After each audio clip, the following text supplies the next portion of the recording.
Price the Lord. എൻ്റെ പേര് pastor Saji Pallikkunnu. ഞാനിപ്പോൾ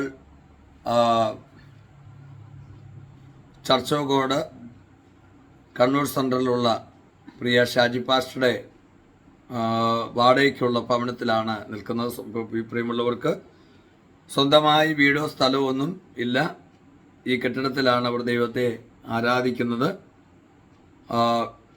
തുടർന്നുള്ളതായിരിക്കുന്ന കാര്യങ്ങൾ പ്രിയ ഷാജി പാസ്റ്റർ അറിയിക്കും. ദയവായിട്ട് ഈ കാര്യങ്ങൾ ശ്രദ്ധിക്കണമേ എന്ന് കർത്തൃനാമത്തിൽ അഭ്യർത്ഥിക്കുകയാണ്. ദൈവം അനുഗ്രഹിക്കട്ടെ. Praise the lord. ദൈവനാമത്തിന് മഹത്വം ഉണ്ടാകട്ടെ. ഞങ്ങൾ ചർച്ച് ഓഫ് ഗോഡ് ദൈവസഭയിൽ കണ്ണൂർ സെൻട്രലിൽ പുലിക്കുരുമ്പ എന്ന സ്ഥലത്ത് പ്രവർത്തിക്കുന്നു. ഞങ്ങൾ ഇവിടെ വാടകയ്ക്കാണ് കർത്താവിനെ ആരാധിക്കുന്നത്, ഞങ്ങളും താമസിക്കുന്നത്. വർഷങ്ങളായിട്ട് ഇവിടെ പ്രവർത്തനങ്ങൾ ഞങ്ങൾ ഈ മലബാറിൻ്റെ മേഖലയിൽ ചെയ്തു വരുന്നു. ആലപ്പുഴ എന്ന സ്ഥലത്തു നിന്ന് ആണ് കർത്താവിനെ എൻ്റെ വേലയോടുള്ള ബന്ധത്തിൽ ഞങ്ങളിവിടെ വന്ന് കർത്താവിൻ്റെ വേല ചെയ്തു വരികയായിരുന്നു.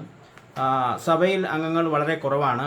സാമ്പത്തികമായിട്ട് വളരെ ബുദ്ധിമുട്ടുകളും ഞെരുക്കങ്ങളും കർത്താവിൻ്റെ വേലയിൽ അനുഭവിച്ചു വരുമ്പോഴാണ് 2021 ജൂൺ മാസം എൻ്റെ ഭാര്യ ചിന്നമ്മയ്ക്ക് റൈറ്റ് ബ്രസ്റ്റിന് ഒരു ട്യൂമർ കാണപ്പെടുകയും. എത്ര വയസ്സുണ്ട്? 50 വയസ്സ്. ഓക്കെ. ട്യൂമർ കാണപ്പെടുകയും അത് ഒരു സർജനെ കാണിച്ച് പരിശോധിച്ചപ്പോൾ അത് ബയോപ്സി ചെയ്യണമെന്ന് പറഞ്ഞു. അങ്ങനെ ബയോപ്സി ചെയ്ത് അതിൻ്റെ റിസൾട്ട് വന്നപ്പോൾ അത് ബ്രസ്റ്റ് ക്യാൻസർ ആണ് എന്ന് സ്ഥിരീകരിക്കാനിടയായി. തുടർന്നുള്ള ചികിത്സകൾ മലബാർ ക്യാൻസർ സെൻറ്ററിലേക്ക് ഞങ്ങളെ ആ ഡോക്ടേഴ്സ് അയക്കുകയും അവിടെ ചെന്ന് രജിസ്ട്രേഷൻ ചെയ്ത് ഞങ്ങൾ ചികിത്സ ആരംഭിക്കുവാനും ഇടയായി. അങ്ങനെ അനേക ടെസ്റ്റുകൾ, മാമോഗ്രാം, അതുപോലെ CT scan, bone scan, HR2 എന്ന് പറയുന്ന ഒരു ടെസ്റ്റ്, അതുപോലെ തന്നെ ECG, അതുപോലുള്ള ഒരുപാട് ടെസ്റ്റുകൾക്ക് ശേഷം ഓപ്പറേഷൻ അടിയന്തരമായിട്ട് ചെയ്യണമെന്ന് ഡോക്ടർമാർ ആവശ്യപ്പെടുകയും അടിയന്തരമായി ഞങ്ങൾ പെട്ടെന്ന് തന്നെ ഓപ്പറേഷൻ ചെയ്യണമെന്ന് ഡോക്ടേഴ്സിൽ ആവശ്യപ്പെട്ടതുകൊണ്ട് ഞങ്ങൾ സാമ്പത്തികമായിട്ട് ഈ വിഷയത്തിൽ ഒരുപാട് ഭാരപ്പെടുവാനിടയായി. എന്നാൽ അങ്ങനെ അടിയന്തരമായിട്ട് ഞങ്ങൾ പല സ്ഥലത്തുനിന്ന് കടം വാങ്ങി ഈ അടിയന്തരമായി ഓപ്പറേഷൻ ചെയ്യുവാനിടയായി. അതിന് ശേഷമുള്ള കീമോതെറാപ്പി, അതുപോലെ എത്രയുണ്ട് കടം? 1.5 ലക്ഷം രൂപയോളം. 1.5 ലക്ഷം രൂപ കടം. 1.5 ലക്ഷം രൂപയോളം കടമുണ്ട്. ഈ ഓപ്പറേഷനുള്ള ബന്ധത്തിലാണ് അങ്ങനെ കടം വന്നത്. പക്ഷേ അതിനുശേഷമായിട്ട് കീമോതെറാപ്പി ചെയ്യണമെന്ന് ഡോക്ടേഴ്സ് പറഞ്ഞു. ഈ ചികിത്സ രണ്ടാമത് ഈ രോഗം വീണ്ടും വരാതിരിക്കാൻ വേണ്ടിയാണ് കീമോതെറാപ്പി ചെയ്യുവാനായിട്ട് ഡോക്ടേഴ്സ് പറഞ്ഞത്. അതിനുശേഷം 20 റേഡിയേഷൻ ചെയ്യണമെന്ന് ഡോക്ടേഴ്സ് ആവശ്യപ്പെട്ടു. അങ്ങനെയാണ് ഇതിൻ്റെ കണ്ടിന്യൂസ് ആയിട്ട് എത്ര രൂപ വരുന്നുണ്ട്? ഒരു കീമോയ്ക്ക് 15,868 രൂപയോളം ചിലവ് വരുന്നുണ്ട്, ബ്ലഡ് ടെസ്റ്റ് അടക്കം. അങ്ങനെ ഞങ്ങളിപ്പോൾ അതുമായി ബന്ധപ്പെട്ട് ചികിത്സ നടത്തിക്കൊണ്ടിരിക്കുകയാണ്.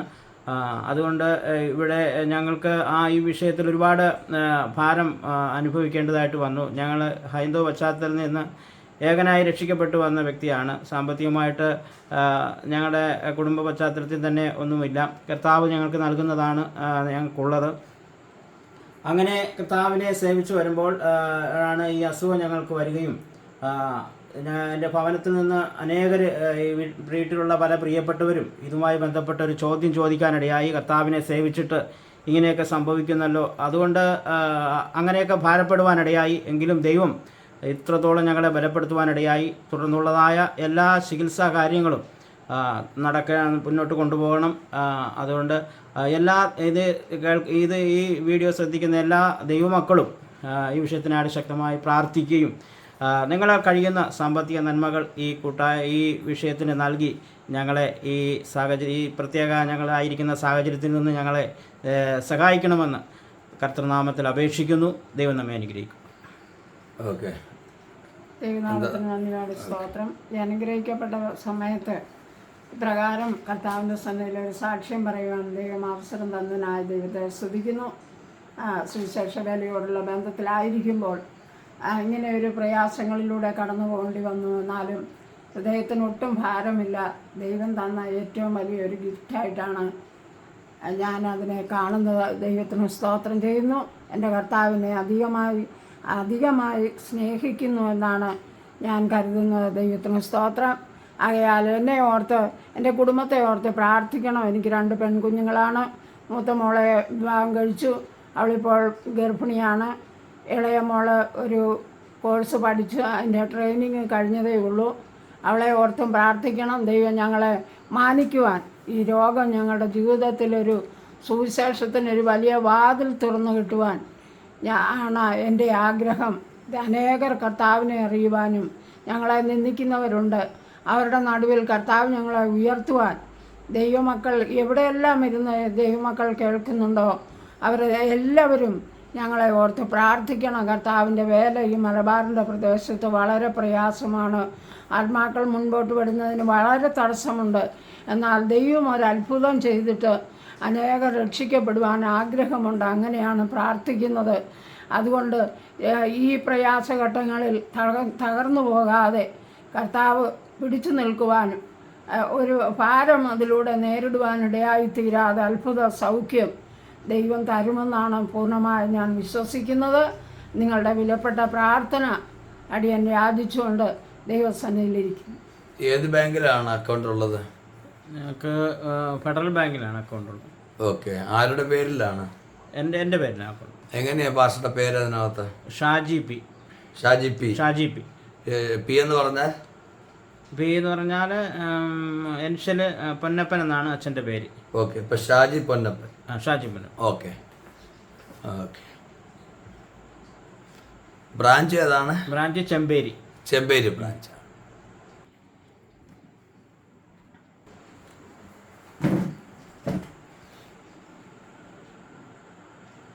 സഹായിക്കുന്ന പ്രിയമുള്ളവർക്ക് വേണ്ടി പ്രത്യേകം പ്രാർത്ഥിക്കണം. സാമ്പത്തികം ഉണ്ടായിട്ടൊന്നുമല്ല പ്രിയമുള്ളവർ അയക്കുന്നത്. അവരുടെ ജീവിതത്തിൻ്റെ ഒക്കെ പല കാര്യങ്ങളും അവരുടെ വീടിന് 10-30 വർഷങ്ങൾ അമേരിക്കയിലാണെങ്കിലും ഒക്കെ 10-30 വർഷങ്ങൾ ലോൺ അടച്ചെങ്കിൽ മാത്രമേ അവരുടെ വീട് അവിടെ സ്വന്തമാകുകയുള്ളൂ. അവർക്ക് കാറുണ്ട്, അതെല്ലാം ലോണാണ്, എല്ലാം കടമാണ്, കടത്തിലാണ് ജീവിക്കുന്നത്.